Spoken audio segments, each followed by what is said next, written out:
अतिशय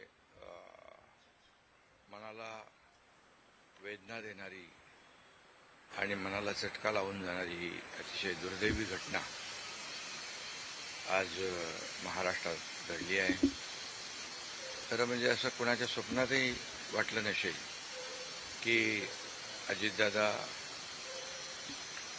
एवढ्या लवकर आपल्यातून जातील. ही महाराष्ट्रासाठी अतिशय दुःखद आणि दुर्दैवी घटना अजितदादांच्या जाण्याने झालेली आहे. खरं म्हणजे अजितदादा गेले अनेक वर्ष या महाराष्ट्राच्या राजकारणात नेतृत्व करत होते आणि अतिशय परखड स्पष्ट वक्तेपणा आणि प्रशासनावर असलेली त्यांची पकड आपण पाहिलेली आहे. प्रत्येक गोष्टीचा त्यांना बारीक अभ्यास करून बोलण्याची सवय होती आणि परखड स्पष्ट वक्तेपणा, निर्भीड, रोखठोक बोलणारे असले तरी सुद्धा त्याला चूक म्हणणारे असले तरी सुद्धा अतिशय मनाने ते निर्मळ होते. याचा अनुभव मी स्वतः घेतलेला आहे. त्यांच्यासोबत मी मंत्रिमंडळात देखील काम केलं.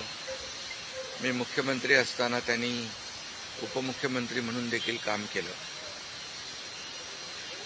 आणि जेव्हा मुख्यमंत्री मी असताना मुख्यमंत्री माझी लाडकी बहीण योजना किंबहुना इतरही योजना जेव्हा आम्ही सुरू केल्या तेव्हा आर्थिक जे काही घडी आहे किंवा आर्थिक तरतूद जी आहे ती अतिशय उत्तमपणे त्यांनी त्यावेळेस केली आणि याचा अनुभव मला आहे. आणि एकदा करायचं ठरवलं की ते अजितदादा करायचे. करतो, बघतो, पाहतो असे शब्द त्यांच्या डिक्शनरीत नव्हते. व्हायचं असेल ते तात्काळ करायचे, नसेल त्याला नाही म्हणायचे. असा स्पष्ट वक्तेपणा या महाराष्ट्राने पाहिलेला आहे. मी असेन, मुख्यमंत्री देवेंद्रजी असतील, अजितदादा असतील, आम्ही टीम म्हणून काम केलं, टीम म्हणून काम करतो. आमच्या वेळाही कामाच्या वेगवेगळ्या, आम्ही पहाटे उशिरापर्यंत काम करतो. अजितदादा पहाटे लवकर काम सुरू करतात, देवेंद्रजी दिवसभर काम करतात. आणि अजितदादांनी 6-6 वाजता देखील अपॉइंटमेंट दिलेल्या अधिकाऱ्यांनी आणि लोकप्रतिनिधींनी पाहिलेल्या आहेत. अतिशय वेळेचं महत्त्व आणि वेळेचं भान ठेवणारा नेता हरपलेला आहे. खरं म्हणजे काल परवाच आमची एका कार्यक्रमामध्ये भेट झाली. सरन्यायाधीश आपले भारताचे मुंबईत आले होते आणि ते येण्यापूर्वी आम्ही तिथंच एका चेंबरमध्ये बसलो होतो आणि त्यावेळेस झालेल्या चर्चा, गप्पा गोष्टी, आजही सकाळी जेव्हा मला त्यांची ही घटना कळली तेव्हा तेच समोर त्याच आठवणी काल परवाच्या येऊ लागल्या. खरं म्हणजे माझ्यापेक्षा ते राजकारणात देखील अनुभवी नेते, गेल्या अनेक वर्षापासूनचा त्यांचा अनुभव, वयाने देखील माझ्यापेक्षा ते मोठे होते माझे आणि अनुभवाने देखील. आणि म्हणून त्यांना राज्यातल्या अनेक विषयांचा गाढा अभ्यास होता. अनेक विभाग त्यांनी हाताळले होते. याचा राज्याला फायदा होत होता. मंत्रिमंडळात देखील ज्यावेळेस काही विषय यायचे त्यावेळेस आपल्या राज्याची आर्थिक परिस्थिती अशी आहे, आपल्याला सर्वांना काटकसर करावी लागेल, अशी अगदी निर्भीडपणे सांगणारे अजितदादा देखील आम्ही अनुभवलेत. शिस्तीचा नेता म्हणूनही आम्ही अनुभवलेला आहे. आणि त्यामुळे त्यांच्या जाण्याने फक्त पवार कुटुंबियांचंच नाही तर संपूर्ण महाराष्ट्राचं न भरून येणारं नुकसान झालेलं आहे. आणि माझ्यापेक्षा वयाने मोठे असल्यामुळे एक जी काय आमची गेल्या अनेक वर्षापासूनची जवळीक निर्माण झाली होती, त्यामुळे राजकारणातले आम्ही तिघजण एक टीम म्हणून काम करत असलो तरीसुद्धा एक मोठा भाऊ हरपल्याची गेल्याची भावना देखील, दुःख देखील माझ्या मनामध्ये आहे. आणि मी त्यांना भावपूर्ण आदरांजली अर्पित करीत असतानाच मनामध्ये फार दुःखाच्या भावना आहेत.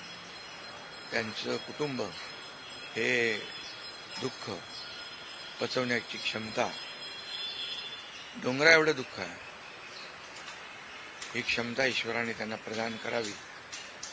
कुटुंबाचंच नाही तर संपूर्ण महाराष्ट्राचं झालेलं आहे नुकसान.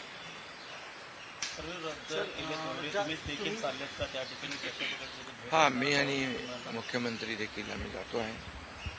आमचे सहकारी आमच्यातून गेलेत, त्याचं दुःख आहे. म्हणजे सभा होत्या त्याही आज आम्ही रद्द केलेल्या आहे. सर, एक विचार असं वाटतं की तुम्ही आता उल्लेख केला की 2 दिवसांपूर्वी त्यांच्या जवळपास 1-1.5 तास तुम्ही बसलेले होतात, दोघंच खूप गप्पा झाल्या त्या चेंबरमध्ये. असं काही एक त्यांच्या किंवा मंत्रिमंडळात देखील असताना अशी काही त्यांची इच्छा, एखादी योजना किंवा एखादं त्यांना करायचं होतं की तुमच्याशी त्यांनी शेअर केली, आपण हे करूया मिळून महाराष्ट्रासाठी, असं काही? नाही, आम्ही आतापर्यंत एकत्र जेव्हा तेही उपमुख्यमंत्री होते तेव्हा मी मंत्रिमंडळात होतो. मी मुख्यमंत्री असतानाही उपमुख्यमंत्री होते. आता देवेंद्रजी मुख्यमंत्री आहेत. आम्ही जे काही निर्णय आम्ही घ्यायचो ते निर्णय मिळूनच घ्यायचो. आणि मग एकदा एखादी सूचना आली की मग त्याला तिघांनी बळ देऊन ते पूर्ण करायचं. अजितदादा देखील एकदा कधी कधी असंही म्हणायचे की आपली आर्थिक आता आपली जी काही अर्थव्यवस्था महाराष्ट्राची आहे, काही नवीन योजना केल्यामुळे आपल्याला काटकसर करावी लागेल, पण जेव्हा काही निर्णय आपल्याला घ्यावेच लागतील त्यावेळेस मात्र ते मागे हटत नव्हते. आणि याचा अनुभव देखील आम्ही घेतलेला आहे. साहेब, न भरून निघणारी पोकळी सातारा असेल, पश्चिम महाराष्ट्र या ठिकाणी देखील कशा प्रकारची तुम्ही पोकळी भरून काढणार आहे? नाही, यामध्ये साताराच नाही आहे तर त्यांचं जे असलेलं जे काही अनुभव आहे हा महाराष्ट्रासाठी होता. त्यांचे त्यांनी प्रतिनिधित्व केल्यामुळे मला वाटतं फार मोठं नुकसान झालेलं आहे, न भरून येणार. शेवटचा प्रश्न, जे काय जसा हा जो विमान अपघात झाला ज्या प्रकारे, काय वाटतं याची चौकशी व्हायला हवी आणि येणाऱ्या काळामध्ये असे अपघात होऊ नयेत, त्यामुळे बिलकुल याची शेवटी आमच्या सहकार्याचा जीव याच्यामध्ये गेला आहे. 6 लोक मृत्युमुखी पडलेले आहेत. त्यामुळे या विमान अपघाताची चौकशी नक्कीच व्हायला पाहिजे, नक्कीच होईल. कारण यापुढे देखील अशा प्रकारचा अपघात होता कामा नये यासाठी हे गरजेचं आहे आणि त्यासाठी त्याची चौकशी देखील होईल. थोडक्यात हिंदीमध्ये सर, क्या कहोगे? अजित पवार जी का निधन हो गया. बहुत ही आज महाराष्ट्र के लिए एक काला दिन कहूँ, एक दुर्भाग्यपूर्ण घटना कहूँ, एक दुखद घटना कहूँ, ऐसी घटना जो हर एक के एक दिल को दुखाने वाली घटना आज महाराष्ट्र में घटी है. हमारे सहयोगी अजीत दादा पवार जी का प्लेन एक्सीडेंट में दुर्दैवी मृत्यु हुई है. ये हमारे लिए बहुत ही बेहद दुखद है और महाराष्ट्र के लिए भी दुखद है, उनके परिवार के लिए तो बहुत ही दुखद है. और अजीत दादा एक स्पष्ट वक्ता के रूप में जाने जाते थे, एक रोक टोक बोलने वाले. देखता हूँ, करता हूँ ऐसे शब्द उनके डिक्शनरी में नहीं थे. जो होना है वो तुरंत करते थे, जो नहीं होना है उसे साफ ना कहते थे. लेकिन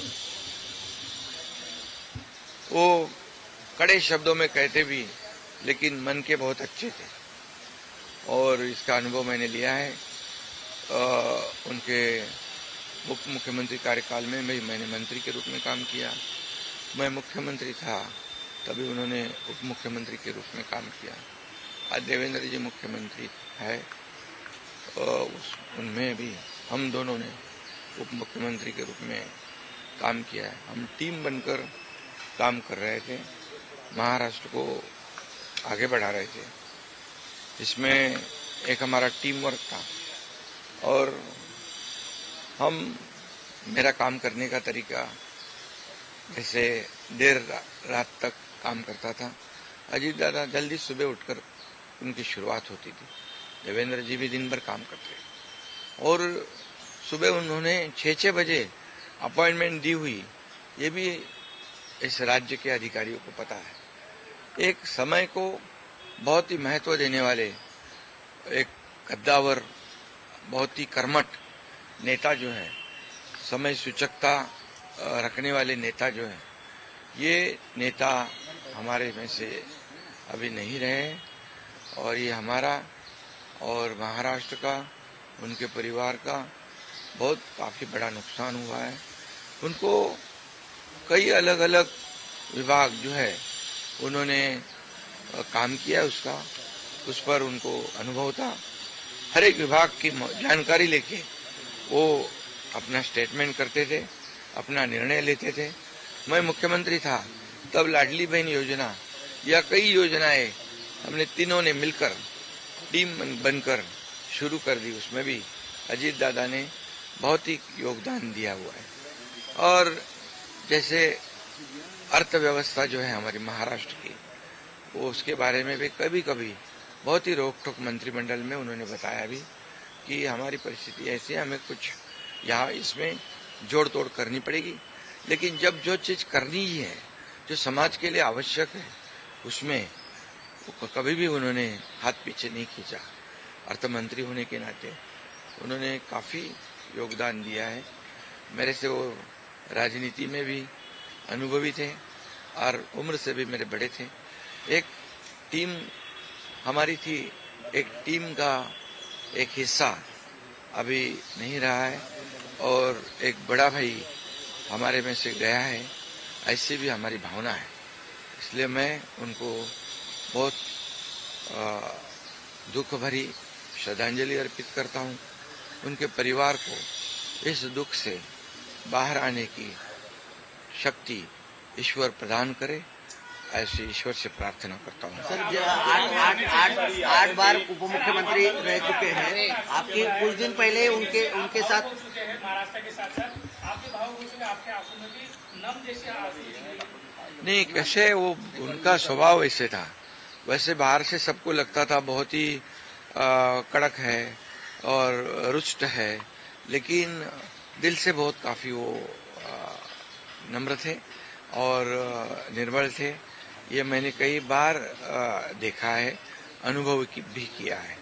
इसलिए ये एक महाराष्ट्र का एक बहुत बड़ा नुकसान उनके जाने से जो भर नहीं आ पाएगा, ये वो है। 8 बार मुख्यमंत्री पूरे इस तरह के हादसे हाँ, बिल्कुल। इसकी जो दुर्घटना हुई है, इसकी जांच जरूर होगी, क्योंकि ऐसी दुर्घटना पुनरावृत्ति ना हो, दोबारा ना हो, इसलिए जरूर इसकी जांच होनी चाहिए और होगी। 8 बार उप मुख्यमंत्री, बहुत सारी यादें थी आपके मंत्रिमंडल में भी, उप मुख्यमंत्री थे, आज भी जो है।